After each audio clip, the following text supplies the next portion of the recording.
साल 1940 दुनिया एक इतिहास लिखने को तैयार थी, क्योंकि जल्द ही वर्ल्ड वॉर 1 शुरू होने वाला था। पर इसी तूफान के बीच एक और तूफान जन्म ले रहा था, जो था कि पूरे अंटार्कटिका को पैदल पार करने का चैलेंज। और ये तूफान जिसके मन में चल रहा था, वो अपने हिस्ट्री के one of the best leader कहे जाते हैं।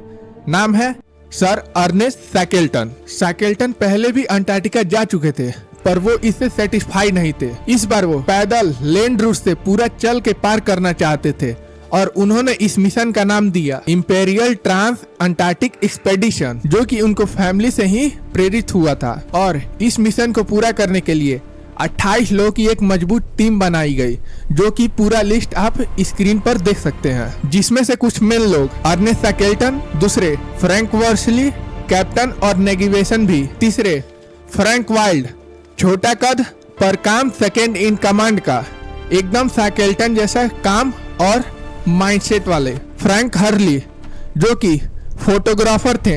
ये एक्सट्रीम कंडीशन में भी अच्छी से अच्छी फोटो निकालने में माहिर थे, और शायद इनके ही वजह से आज हम इस इंसिडेंट की लाइव मेमोरी कुछ देख सकते हैं। और बचे कुछ हस्की डॉग, जिनका काम था लाइव बोट को आइस पे स्लाइड कराने का। और जिस जहाज को जाने के लिए तैयार किया गया था, उसका नाम दिया गया था एंडुरेंस।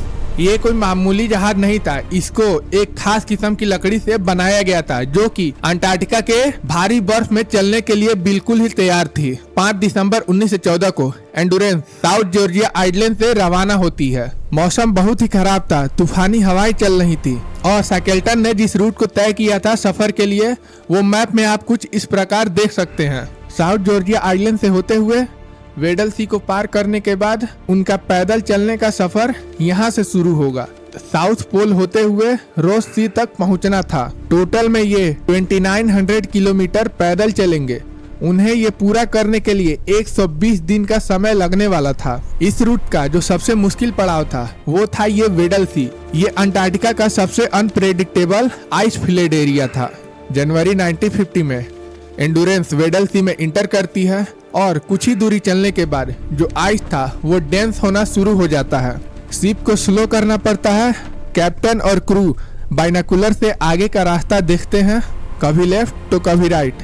फाइनली 18 जनवरी 1950 को जो एंडुरेंस था वो अब कम्प्लीटली फ्रीज हो चुका है। इंजन चलाकर भी कोई फायदा नहीं था।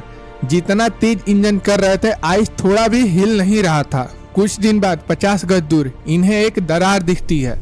ये दोबारा से इंजन को फुल स्पीड पर चलाने की कोशिश करते हैं और आइस को हटाकर आगे बढ़ने की कोशिश करते हैं, लेकिन ये कोशिश उनकी नाकाम रहती है।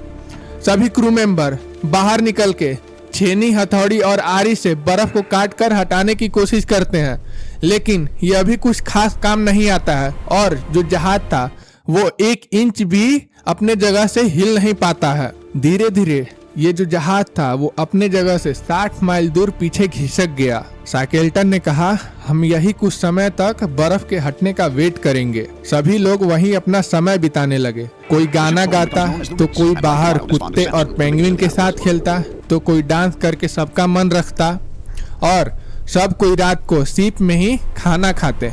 धीरे धीरे समय बीतता गया। फरवरी, मार्च, अप्रैल, अंटार्कटिका में विंटर आने वाला था, और यहाँ विंटर का मतलब कंप्लीटली डार्कनेस, नो सनलाइट, और यहाँ 4 मंथ पूरा रात ही रात होता है, और एक साइलेंस सा बन जाता है। ये साइलेंस इंसान को तोड़ देता है, क्योंकि इसमें जो है कि तूफानी हवाएं बहुत तेज चलती हैं। शैकल्टन ने एक स्ट्रेटेजी बनाई और सबको ये रूटीन मेंटेन करने को कहा।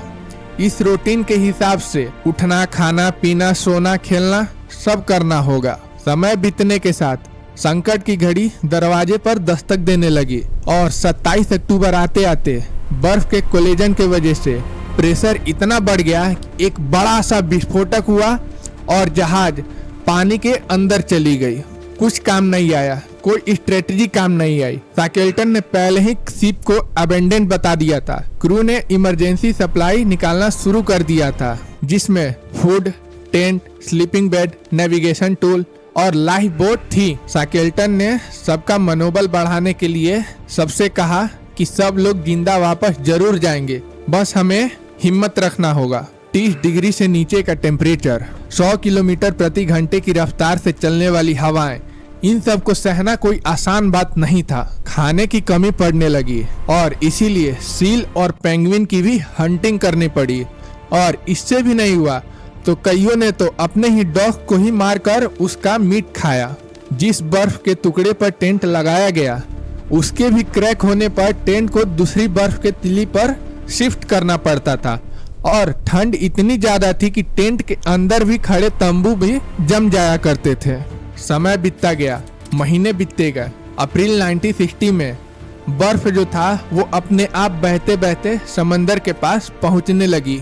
शाकेल्टन ने ऑर्डर दिया कि लाइफ बोट को अब पानी में उतारा जाए, आगे का सफर हम बोट में तय करेंगे। उनके पास 3 लाइफ बोट थी जिनका नाम था James Caird, Dudley Docker, Stancomb Wills. Antarctica water ये दुनिया का सबसे वायलेंट वाटर माना जाता है। यहाँ 30 से 40 फीट तक वेव उठती थी और आइस स्प्रे जो कि इंसान के चमड़ी को भी कट कर दे, और लगातार ठंडी चलने वाली हवाएं। कोई आदमी 5 मिनट के लिए भी बोट से पानी में गिर गया तो हाइपोथर्मिया जैसी जानलेवा बीमारी होने के भी रिस्क थी।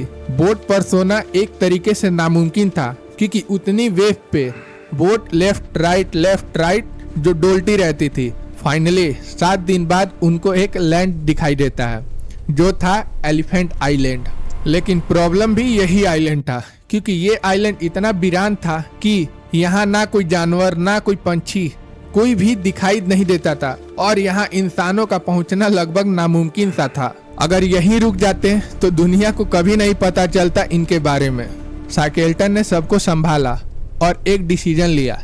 एक बोट, 6 आदमी और 800 नॉटिकल माइल का समुद्री सफर, और फिर साउथ जॉर्जिया आइलैंड जहाँ से ये सफर शुरू हुआ था। कारपेंटर हैरी मैकनिस ने जेम्स कैरिड जो कि लाइफ बोट थी उसको एक अलग ही लेवल पे मॉडिफाइड किया।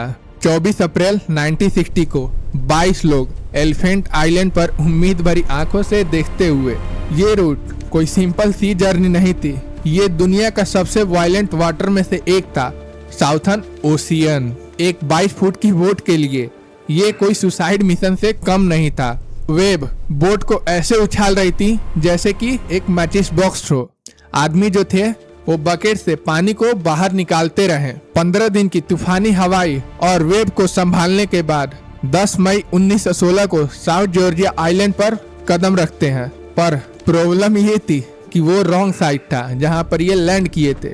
शायद किस्मत को कुछ और ही मंजूर था। मैप में देख सकते हैं ये साउथ साइड लैंड किए थे, पर ह्यूमन या सहायता के लिए इन्हें जो था कि नॉर्थ साइड जाना था। अब उन्हें पैदल पूरा पहाड़ और जंगल पार करना होगा।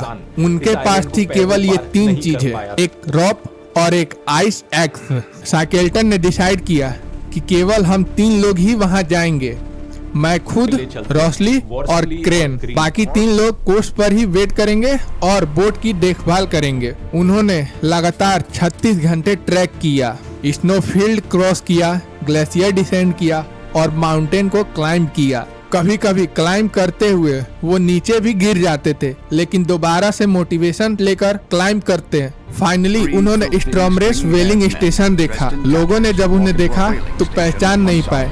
बड़ी बड़ी दाढ़ी, बड़े बड़े बाल, बड़े बड़े नाखून और गंदे फटे कपड़े। लोगों ने जब उनसे पूछा हु आर यू, शाकेल्टन ने जवाब दिया माई नेम इज अर्नेस्ट शाकेल्टन।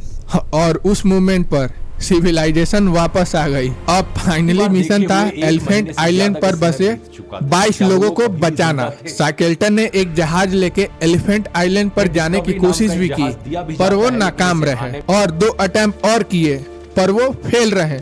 कभी आइस उन्हें रोक देती थी तो कभी तूफानी हवाएं। फाइनली 30 अगस्त 1960 को शाकेल्टन चाइल की नेवी की शिप येल्चो को लेकर वापस से एलिफेंट आइलैंड पहुंचे और इस बार वो सक्सेसफुल भी रहे।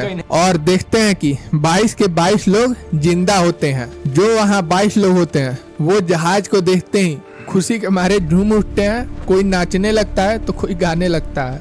अंटार्कटिक एक्सपेडिशन जहां शिप डिस्ट्रॉय हुआ था और 2 साल का समय लगा, पर एक भी लोग की जान नहीं गई। एक leader, 27 man, suicide like survival, 2 साल। This is the example of leadership end game of mindset. तो साइकेल्टन की कहानी आज भी दुनिया के लिए एक मिसाल कायम रखती है, जो कि बताता है कि कैसे एक लीडर को होना चाहिए और कैसे उन्हें लीड करना चाहिए। एक अच्छी लीडरशिप से कितना भी मुश्किल समय हो, उससे बचा जा सकता है। तो थैंक यू दोस्तों, आज की कहानी यहीं खत्म होती है। वीडियो अच्छा लगा तो वीडियो को like and comment and channel को सब्सक्राइब कर दीजिएगा।